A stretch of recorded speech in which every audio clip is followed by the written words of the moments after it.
Sepanjang pekan ini masih saja ada hoaks yang beredar, tapi ternyata tidak hanya terkait dengan virus corona. Penelusuran dan kebenarannya akan kami sajikan dalam segmen Fact Check bersama Dade Salampesi langsung dari Newsroom Metro TV. Silakan Dade.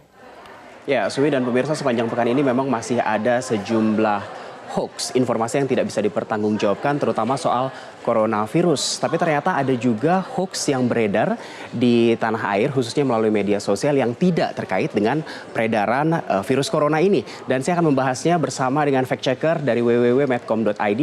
Ada Mas Wanda Indana. Mas Wanda, selamat siang.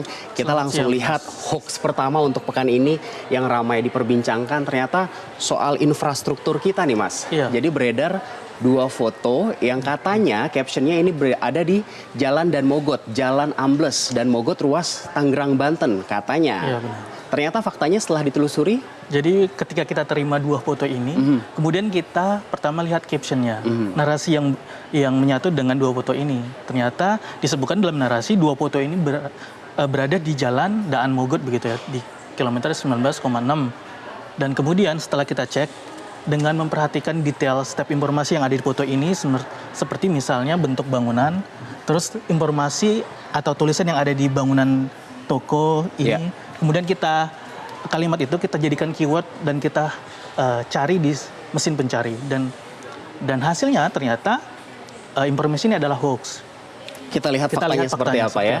Ternyata faktanya adalah foto tadi benar adanya ya, Mas ya. Benar adanya. Namun kejadiannya itu berada di Jember, tepatnya di Jalan Raya Sultan Agung, Jember, Jawa Timur.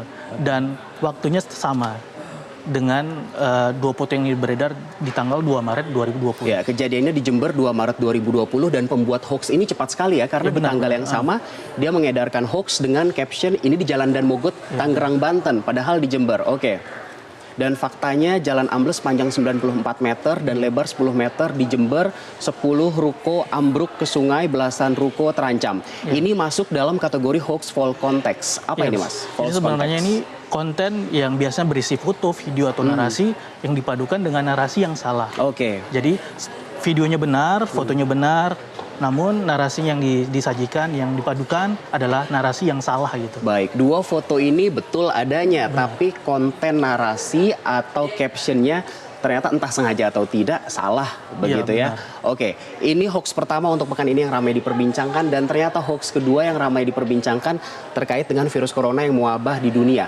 Beredar di aplikasi WhatsApp soal pasien kasus pertama ya, ibu usia 64 tahun yang disebutkan tetap datang ke kampusnya untuk mengajar dengan kondisi demam dan berinteraksi dengan dua dosen lainnya, dan katanya menurut edaran pesan berantai ini dua dosen itu sekarang demam, Mas. Ya benar, jadi ini juga menyebar melalui pesan berantai WhatsApp. Lagi-lagi. Dan kalau kita terima informasi seperti ini, maka dari tim cek fakta medcom.id langsung mengkonfirmasi orang-orang yang berhubung di narasi ini. Misalnya kejadiannya ada di Universitas Negeri Jakarta dan di Fakultas Bahasa dan Seni gitu. Langsung kita konfirmasi yang berkaitan begitu ya. Dan hasil faktanya kita bisa lihat dilihat. Faktanya ya. Tim Medcom konfirmasi langsung ke Dekan Fakultas Bahasa dan Seni UNJ, ada Ibu Liliana Mulyastuti. Dan hasilnya? Tidak ada dosen di lembaga kami bernama sebagaimana tertera dalam berita yang beredar. Jadi sepenuhnya ini informasi yang salah gitu. Hoax fabricated content, artinya sepenuhnya salah. Sengaja dibuat, bisa dikatakan konten palsu ya? Iya, konten palsu. Jadi ini benar-benar narasi yang dikarang oleh penyebar hoax. Jadi kita tidak tahu apa tujuannya? Tidak tahu. Mungkin menambah kepanikan. Menambah kepanikan. Baik, kita lihat trending topik yang ternyata hoax di pekan ini yang ketiga masih terkait dengan virus corona, tapi ini lebih internasional ya. Ini ada postingan dari Happening Now, sebenarnya ini diposting pada 20 Februari 2020, artinya sudah bulan lalu, tapi masih ramai diperbincangkan karena masih ada orang yang percaya kalau ternyata disebutkan banyak warga Tiongkok yang eksodus ke Vietnam karena takut dengan virus corona. Tapi faktanya sebenarnya seperti apa, Mas? Ya, jadi kita lihat ini ada sebuah video.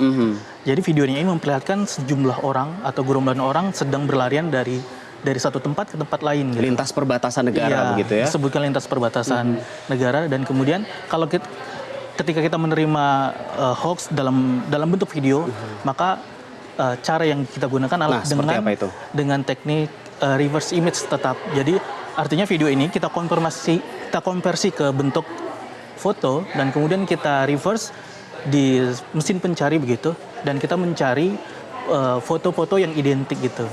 Ketika kita menemukan foto yang sama, kita perhatikan lokasi, kejadian, dan waktu. Oke, cara penelusurannya kurang lebih sama dengan hoax yang pertama tadi ya. benar. Dan ternyata pemirsa ini bukan eksodus warga Tiongkok ke Vietnam karena takut dengan virus corona.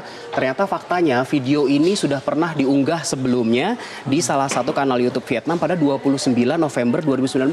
Artinya pada saat itu saja virus corona belum terkonfirmasi di Tiongkok, negara pertama ya. Ya, jadi Oke. video ini sebenarnya sudah muncul sebelum adanya wabah virus corona di Tiongkok. Betul. Jadinya video tersebut memang diunggah pada satu bulan kurang lebih satu bulan setelah munculnya wabah virus COVID-19. Baik, lagi-lagi kita tidak tahu tujuannya apa, mereka memalsukan narasi atau membuat konten palsu ini ya. Baik, Mas Wanda Indana, terima kasih atas waktu dan penelusurannya dari Medcom ID di Fact Check Metro Siang.